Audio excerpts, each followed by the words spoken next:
کام کی جگہ پر خواتین کو ہراساں کرنے کے حوالے سے لاہور ہائی کورٹ کا ایک اہم فیصلہ سامنے آیا ہے، جس میں عدالت نے واضح کر دیا ہے کہ کام کی جگہ یعنی ورک پلیس کی تعریف صرف دفتر تک محدود نہیں ہے، بلکہ دفتری امور سے منسلک کسی بھی جگہ کو اس میں شامل کیا جا سکتا ہے۔ لاہور ہائی کورٹ نے اپنے اس فیصلے میں محتسب پنجاب کے اس فیصلے کو درست قرار دیا ہے، جس کے تحت خاتون سے ہراسانی کے الزام پر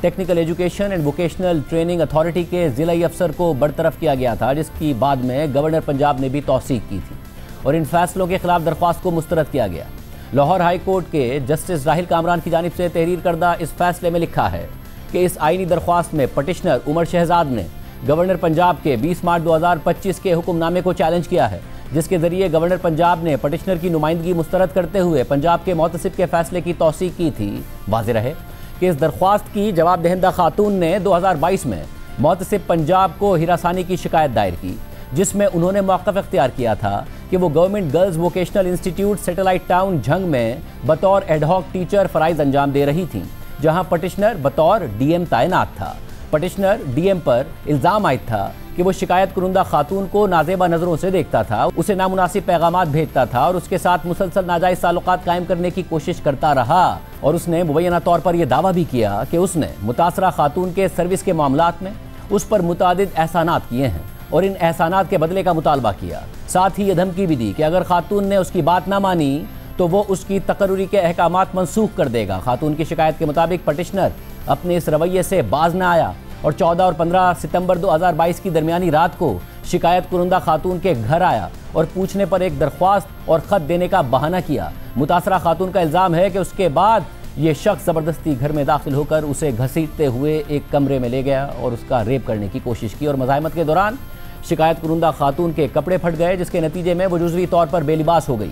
اس دوران متاثرہ خاتون نے فوراً ریسکیو 15 پر کال کی، جس پر پٹیشنر موقع سے فرار ہو گیا۔ خاتون کی چیخ و پکار سن کر گواہان نزاکت علی اور محمد آصف کے علاوہ پولیس بھی موقع پر پہنچ گئی۔ شکایت کنندہ خاتون کا شوہر مفلوج ہے اور اس واقعے کے بعد خاتون شدید ذہنی اذیت اور تذلیل کے باعث کسی کا سامنا کرنے کے قابل نہ رہی، جبکہ اس کے شوہر کی حالت بھی مزید خراب ہو گئی، اور خاتون نے یہ الزام بھی عائد کیا تھا کہ پٹیشنر کی جانب سے مبینہ طور پر اسے مسلسل دھمکیاں دی جاتی رہیں، جس کی وجہ سے خاتون اور اس کے اہل خانہ شدید ذہنی کرب کا شکار رہے۔ فیصلے میں مزید لکھا ہے کہ خاتون کی اس شکایت کو پٹیشنر نے چیلنج کیا، جس میں اس نے تمام الزامات کی تردید کی اور یہ موقف اختیار کیا کہ شکایت کنندہ خاتون کا بھائی بھی technical education and vocational training authority کا ملازم تھا اور اسے ایک سرکاری کوارٹر الاٹ کیا گیا تھا، جس میں شکایت کنندہ خاتون بھی رہائش پذیر تھی۔ تاہم مذکورہ کوارٹر میں مشکوک افراد کی کثرت سے آمد و رفت کے بارے میں متعدد شکایات موصول ہونے پر پٹیشنر نے اپنے سرکاری اختیارات کے تحت اس الاٹمنٹ کو منسوخ کر دیا، اور اس منسوخی کے باعث شکایت کنندہ خاتون نے اس کے خلاف رنجش پال لی اور اسے دھمکیاں دینا شروع کر دی۔ پٹیشنر نے مزید بتایا کہ شکایت کنندہ خاتون اس کی نگرانی میں یومیہ اجرت پر ملازمت کر رہی تھی اور بعد میں اس کی ملازمت ختم کر دی گئی، جس سے خاتون کی ناراضی مزید بڑھ گئی۔ پٹیشنر شخص نے یہ موقف بھی اختیار کیا کہ شکایت میں بیان کردہ مبینہ واقعے کے حوالے سے شکایت کنندہ خاتون پہلے ہی ایک فوجداری مقدمہ درج کروا چکی ہیں، جس کا ٹرائل جھنگ میں جوڈیشل میجسٹریٹ کے سامنے زیر التوا ہے، لہٰذا محتسب کو بیک وقت اس معاملے کی سماعت کا کوئی اختیار حاصل نہیں تھا۔ یہ تفصیلات بتانے کے بعد جسٹس راہل کامران نے فیصلے میں مزید لکھا ہے کہ فریقین کے شواہد قلم بند کرنے اور ریکارڈ پر دستیاب مواد کا جائزہ لینے کے بعد محتسب پنجاب نے 16 فروری 2024 کے اپنے فیصلے کے ذریعے پٹیشنر کو protection against harassment of women at the workplace act 2010 کی دفعہ 2H کے مفہوم کے تحت شکایت کنندہ خاتون کے خلاف ہراسانی کا مرتکب قرار دیا اور نتیجتاً اسے ملازمت سے برخاست کرنے کی سخت سزا دی گئی۔ اس فیصلے سے دل برداشتہ ہو کر پٹیشنر نے گورنر پنجاب کے روبرو درخواست دائر کی، جو 20 مارچ 2025 کے حکم کے ذریعے مسترد کر دی گئی۔ پھر پٹیشنر کی لاہور ہائی کورٹ میں دائر اس درخواست کا حوالہ دیتے ہوئے جسٹس راہل کامران نے لکھا ہے کہ پٹیشنر کے وکیل نے موقف اختیار کیا کہ دونوں فیصلے غیر قانونی، من مانی پر مبنی اور اپنے دائرہ اختیار سے ماورا ہیں، کیونکہ یہ قانون اور حقائق سے متعلق اہم سوالات کو نظر انداز کرتے ہوئے جاری کیے گئے ہیں۔ انہوں نے مزید کہا کہ شکایت کنندہ نے انہی حقائق کی بنیاد پر فوجداری کارروائی بھی شروع کر رکھی ہے، جس کے باعث متوازی کارروائی ناقابل قبول ہے۔ پٹیشنر کے وکیل نے زور دیا کہ محتسب نے بغیر کسی فورنسک تصدیق کے غیر مصدقہ واٹس ایپ اسکرین شاٹس پر حد سے زیادہ انحصار کیا، جبکہ شکایت کنندہ خاتون کے گواہان نہ تو عینی شاہد تھے اور نہ ہی ان کی گواہی کسی آزاد شہادت سے تائید شدہ تھی۔ اس کے برعکس جواب دہندگان کے وکیل نے فیصلوں کا دفاع کیا۔ انہوں نے موقف اختیار کیا کہ خاتون کی جانب سے شکایت protection against harassment of women at the workplace act 2010 اور اس کے تحت بنائے گئے قواعد کی دفعات کے عین مطابق باقاعدہ طور پر دائر کی گئی تھی اور محتسب نے تمام قانونی اور طریقہ کار کی ضروریات پوری کرتے ہوئے کارروائی کی تھی۔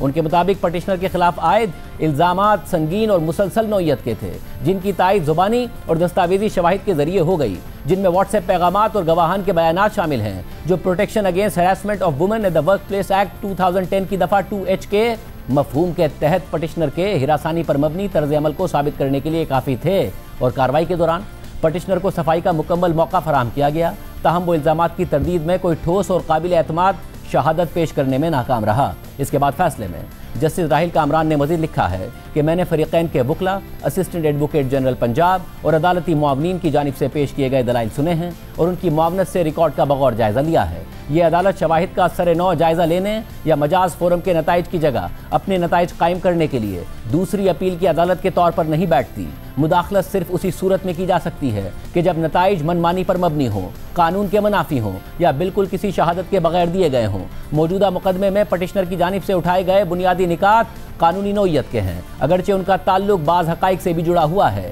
اس لیے ان کا تفصیلی جائزہ لینا ضروری ہے۔ اس کے بعد فیصلے میں لکھا ہے کہ ریکارڈ کے جائزے سے ظاہر ہوتا ہے کہ شکایت کنندہ خاتون نے اپنی شکایت میں مسلسل اور واضح الزامات عائد کیے کہ پٹیشنر جو اس کا سپروائزری افسر تھا وہ بار بار اسے نازیبا نظروں سے دیکھتا تھا، نامناسب پیغامات بھیجتا تھا اور پیشہ ورانہ مراعات کا بہانہ بنا کر اس کے ساتھ ناجائز تعلقات قائم کرنے کی کوشش کرتا رہا تھا، اور اس نے مبینہ طور پر یہ دھمکی بھی دی کہ اگر خاتون نے اس کی بات نہ مانی تو وہ اس کی عارضی نوکری کو ختم کر دے گا، جبکہ پٹیشنر نے اپنے تحریری جواب میں ان الزامات کی قطعی تردید نہیں کی۔ اس کا دفاع بنیادی طور پر اسی نقطے تک محدود رہا کہ شکایت کنندہ خاتون نے انہی حقائق کی بنیاد پر فوجداری مقدمہ درج کروا رکھا ہے، لہٰذا محتسب کو دائرہ اختیار حاصل نہیں ہے۔ قابل ذکر بات یہ ہے کہ افسر نے اپنے اور شکایت کنندہ خاتون کے مابین واٹس ایپ رابطے کی موجودگی سے بھی انکار نہیں کیا، بلکہ اپنے تحریری بیان میں اس نے یہ الزام عائد کیا کہ شکایت کنندہ خاتون نے موبائل فون کے ذریعے اسے دھمکیاں دی تھیں، جس سے بالواسطہ طور پر اس بات کا اعتراف ہوتا ہے کہ دونوں کے درمیان اس نوعیت کا رابطہ موجود تھا۔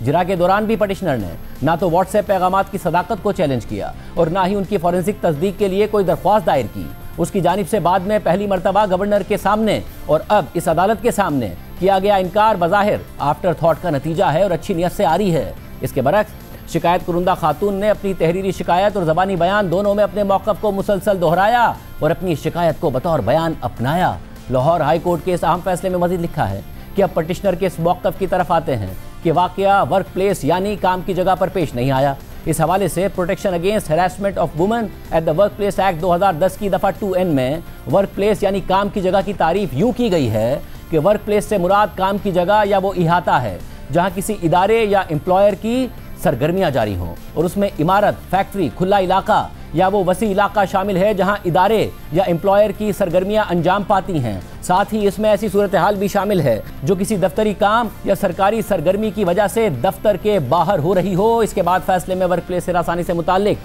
Protection against harassment of women at the workplace act 2010 کی مختلف شقوں کا حوالہ دینے کے بعد لکھا ہے کہ ہراسانی کی مذکورہ تعریف میں کسی بھی ناپسندیدہ سیکشول پیش قدمی یا سیکشول فیور کی درخواست شامل ہے اور اس میں اختیارات کے ناجائز استعمال کو بھی شامل کیا گیا ہے۔ لہٰذا یہ واضح ہے کہ protection against harassment of women at the workplace act 2010 اپنی کارروائی کو محض دفتری عمارت کی جسمانی حدوں تک محدود نہیں کرتا، اور اس ایکٹ کی دفعہ 2N ورک پلیس کی تعریف کھلے انداز میں کرتی ہے، جس میں خاص طور پر ایسی کسی بھی صورتحال کو شامل کیا گیا ہے جو کسی دفتری کام یا سرکاری سرگرمی کی وجہ سے دفتر کے باہر ہو رہی ہو۔ اس تعریف کو مقصدی طور پر اور ایکٹ کی سیکشن 2C کے شیڈول میں شامل ہراسانی کی تعریف کے ساتھ پڑھنا ضروری ہے، جو ناپسندیدہ جنسی طرز عمل، زبانی یا تحریری پیغامات اور اختیارات کے ناجائز استعمال کو شامل کرتی ہے، جس میں وہ طرز عمل بھی شامل ہے جو دفتری احاطے سے باہر کسی بھی سرکاری کام یا سرکاری سرگرمی سے منسلک ہو۔ لہٰذا قانونی زور صرف جغرافیائی حدود پر نہیں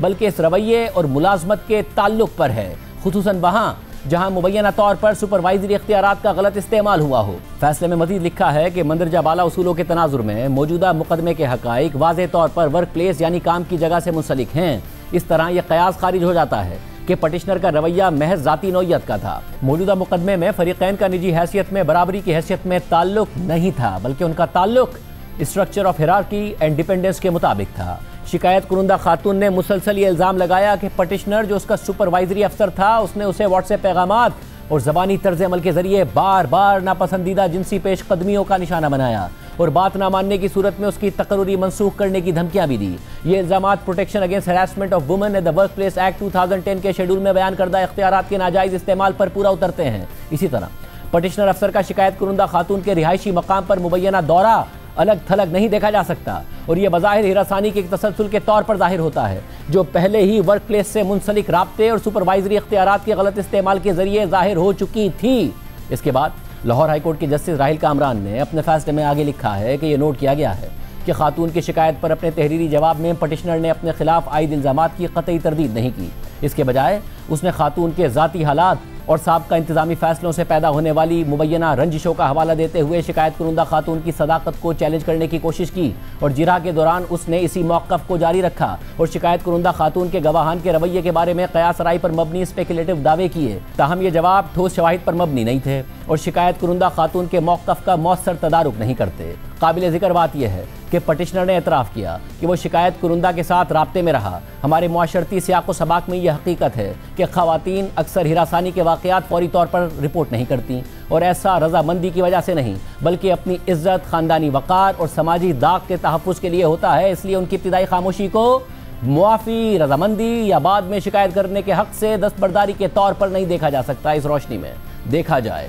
تو پٹیشنر افسر کی شکایت کنندہ خاتون کے کردار اور ذاتی حالات پر توجہ مرکوز کرنے کی کوشش اس بات کو رد نہیں کرتی کہ اس کا رویہ سپروائزری تعلق سے منسلک تھا، اور نہ ہی یہ protection against harassment of women at the workplace act 2010 کے تحت ہراسانی کے فیصلوں کی حمایت کرنے والے شواہد کو کمزور کرتی ہے۔ یہ سب بتانے کے بعد جسٹس راہیل کامران نے اپنے فیصلے کے اختتام پر لکھا ہے کہ مندرجہ بالا اصولوں کے تناظر میں اور پروبیبلٹیز کے معیار کے تحت محتسب کے ذریعے پٹیشنر ملزم کے مجرم ہونے کے بارے میں جو نتیجہ اخذ کیا گیا اور جس کی توثیق گورنر پنجاب نے کی، وہ نہ صرف قانون کے مطابق ہے بلکہ ریکارڈ پر دستیاب مواد اور مقدمے کے حقائق اور حالات سے اخذ کیا جانے والا معقول اور منطقی فیصلہ ہے۔ مندرجہ بالا وجوہات کی بنا پر دونوں فورمز کے فیصلے نہ تو منمانی پر مبنی ہیں، نہ ریکارڈ سے غیر مستند ہیں، اور نہ ہی ان میں کوئی دائرہ اختیار یا قانونی خامی موجود ہے جو اس عدالت کو مداخلت کرنے کی اجازت دے، لہٰذا یہ موجودہ درخواست مسترد کی جاتی ہے۔ یہ بہت اہم فیصلہ ہے۔